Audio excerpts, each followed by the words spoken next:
I'm going to go through everything that I received this year and tell you if it was good, if it was junk, if it was great. I'm going to give you the honest review of these items.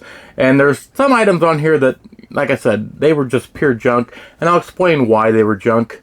So let's get started.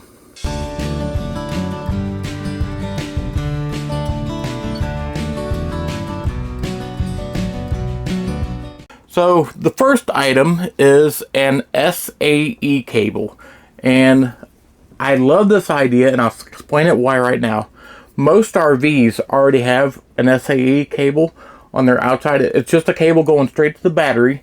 It's a plug-in area, and the reason why I say getting an extra SAE cable is beneficial is if you have, let's say, another battery or a boat, or like a trolling motor boat or bass boat, or just a John boat with electric motor on it, you can get these SAE cables and put them on your boat motor or battery, and you don't have to buy a million devices. You can buy this little cheap $7 SAE cable, put it on your battery, put it on your boat, put it anywhere you need, and then you can buy this one item. It's Bateria power, and the reason why this is awesome is you can just hook it to the SAE on your battery, you can hook it on your boat, you can hook it on your RV, and you get this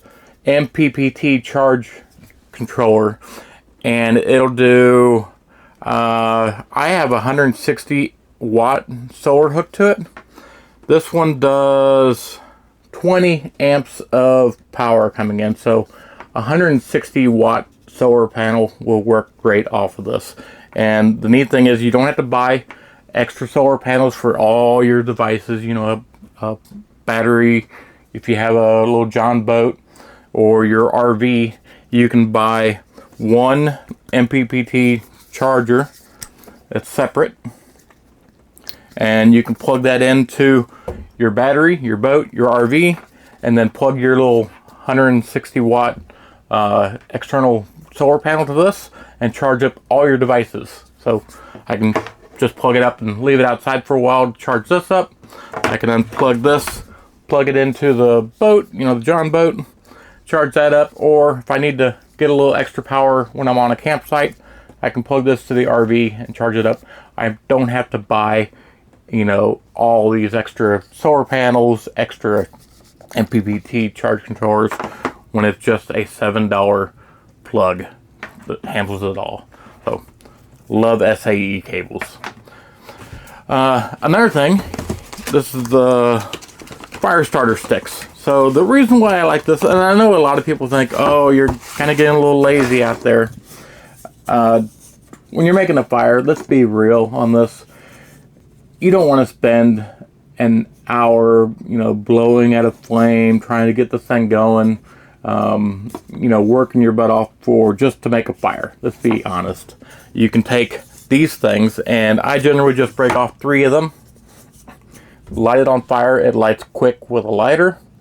You build your fire, put your logs out, put this in the middle, and you're done. You don't have to think about it. You're just done. It's going to burn. It's going to make a fire. And you're going to see within probably 5 or 6 minutes, you're going to have a blazing fire, and you didn't have to do any work. So just remember, when we're camping, we want to enjoy life. We don't want to do a bunch of work out there. So something like this keeps you from doing a bunch of work. Now let's talk about multipliers. I thought originally I could just buy one of those cheapo multipliers out there, and because I'm all about trying to find the cheapest item out there that will do the job, and I found that multipliers, you need a name brand. You need this is Gerber.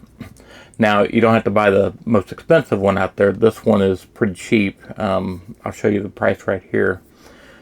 Like I said, for what it is, it's very cheap. You don't need a lot of gizmos on these. You just need a good set of pliers. You need a knife. Some things are nice to have, like a little pair of scissors, but they're not necessities. you do want it to have a good locking mechanism. So, for example, if I have it like this, I pull the knife out, it's locked into place. It's not going to fling back at me. And then I pull the little thing down to unlock it.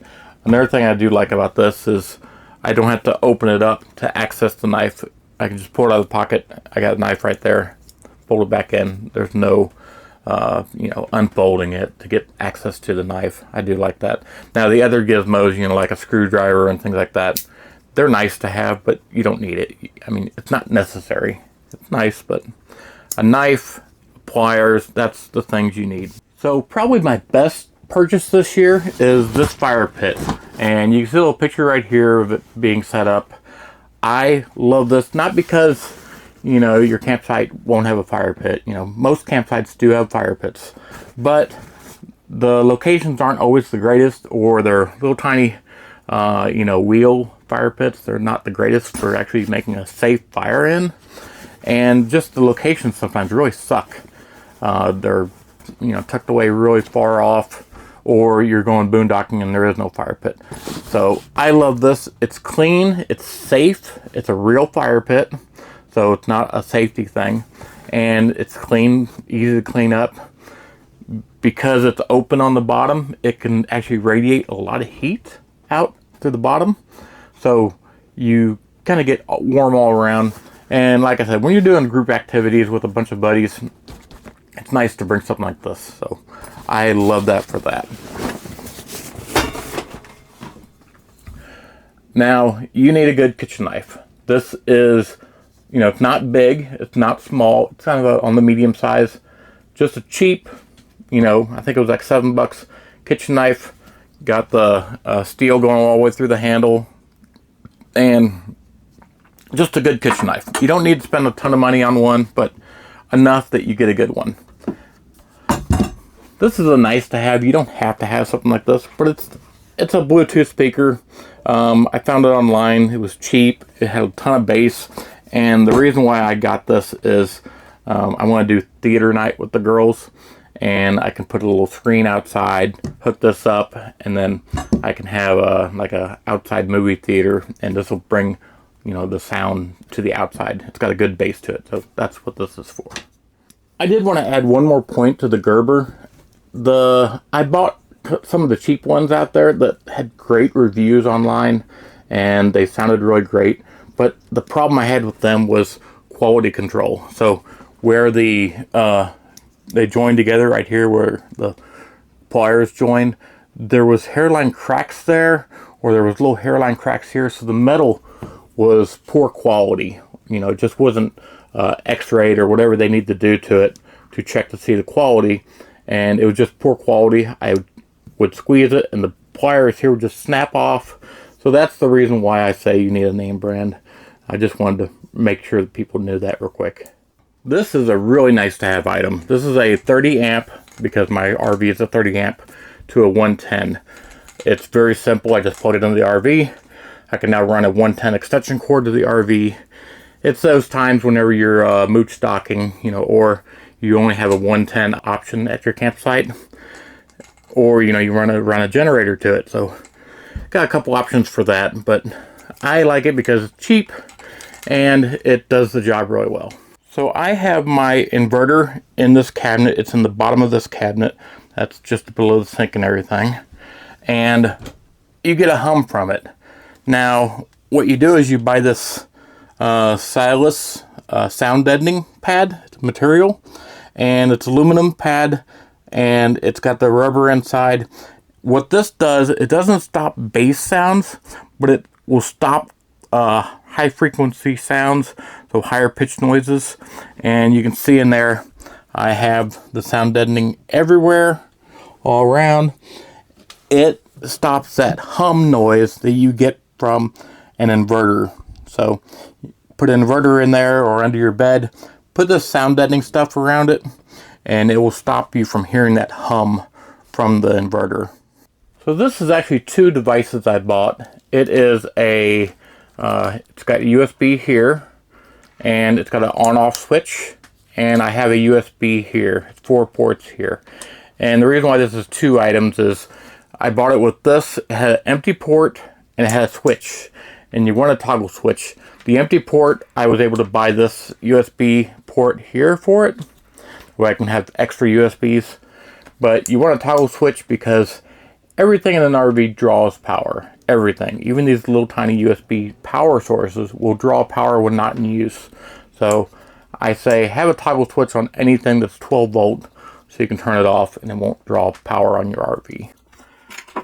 Something I bought this year that I think made a world of difference in this RV is this. And that is quiet. This is a little fan. And the reason why I got it is I would say if you are in these RVs that are open space with heating, air conditioning, and the temperature outside is either super hot or super cold, you're going to get cold spots near your bed or in the corners. You're going to get these cold spots all over the RV, especially when it's really cold outside. You're going to be laying against the wall and it's going to be freezing cold over there because these walls in RVs are pretty thin. They're not thick insulated. This is nice because then when the heat or air conditioner is running, it's kind of blowing around here. This thing pushes all the air over there.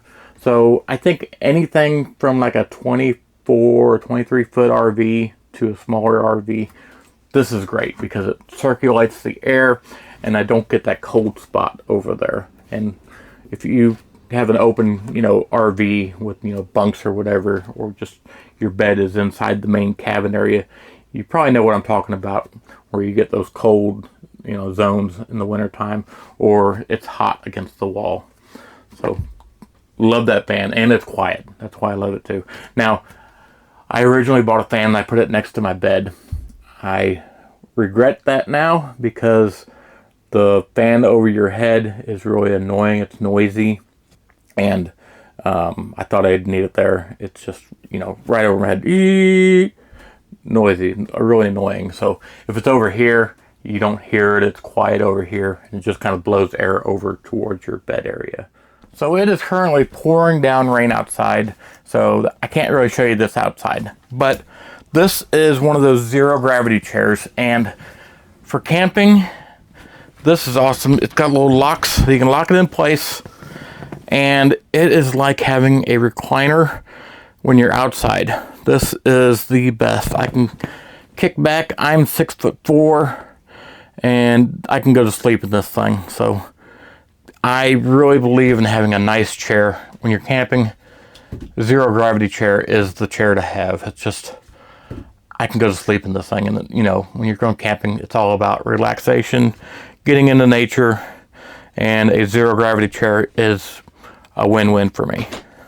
Now this is another thing I did a ton of research on because I want a camping table that I don't have to do a lot of work to set it up, and I want it to be portable, really small, because I don't want it to suck up all the space in the RV when we're going on the road again. So this one is the King Camp, and like I said, not sponsored or anything. I just loved it, and I'll put it together even though it's raining outside.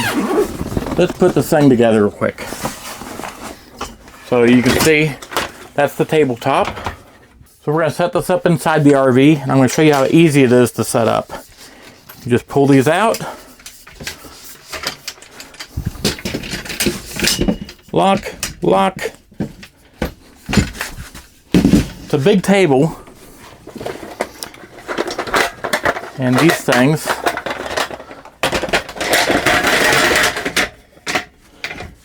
go there, and that locks into there, and there. And you can see that is super easy to set up. It's a nice big table. I can do, grilling or whatever I need to on this table. I just love the size of it. It's a big, nice cooking area, prep area outside. And the tear down, pop this. Pop that. That's how you do it like this. You push that one. These go down. Push that. Those two go down. And Just like that. Real easy to tear it down and put it back together. So that's it for this episode. I have another video because there's some more stuff, related to this too. But I want to make sure that this video is not too long. So, I'm just trying to give you good information of good products out there that aren't going to break the bank, but are going to make camping a lot, simpler and more easy and comfortable. So that's it. And if you like what we're doing, please subscribe because you all make it happen.